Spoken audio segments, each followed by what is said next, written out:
ನಮ್ಮ ಕರ್ಮಗಳಿಂದ ಮುಕ್ತಿ ತೆಗೆದುಕೊಳ್ಳೋಣ, ಪುಣ್ಯಗಳನ್ನು ಗಳಿಸೋಣ.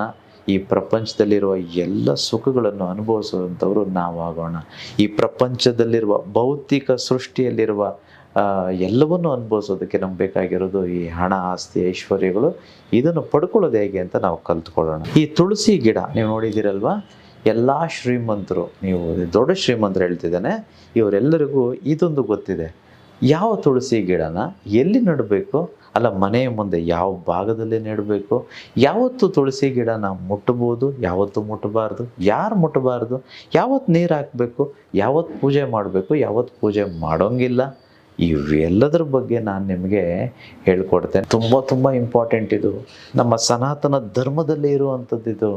ಯಾರೆಲ್ಲ ಸರಿಯಾಗಿ ಏನಿದೆಯೋ ನಿಯಮಗಳನ್ನು, ಧರ್ಮವನ್ನು ಪಾಲನೆ ಮಾಡ್ತೀವೋ, ಈ ತುಳಸಿ ಗಿಡ ವಿಚಾರಕ್ಕೆ ಬಂದಾಗ ಅವರಿಗೆ ಹಣ, ಆಸ್ತಿ, ಐಶ್ವರ್ಯಗಳು ಧಾರಾಳವಾಗಿ ಬರುತ್ತೆ. ಅದರಲ್ಲಿ ಯಾರು ನೆಲೆಸಿರ್ತಾಳೆ?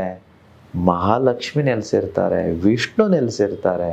ಸೊ ಹಾಗಾಗಿ ಅದಕ್ಕೆ ತುಂಬ ಪ್ರಾಮಿನೆನ್ಸ್ ಇದೆ ನಮ್ಮ ಧರ್ಮದಲ್ಲಿ. ಅದ್ರ ಬಗ್ಗೆ ನಿಮಗೆ ಹೇಳ್ಕೊಡ್ತೇನೆ. ಇದು ಎರಡನೇ ವಿಶೇಷತೆ.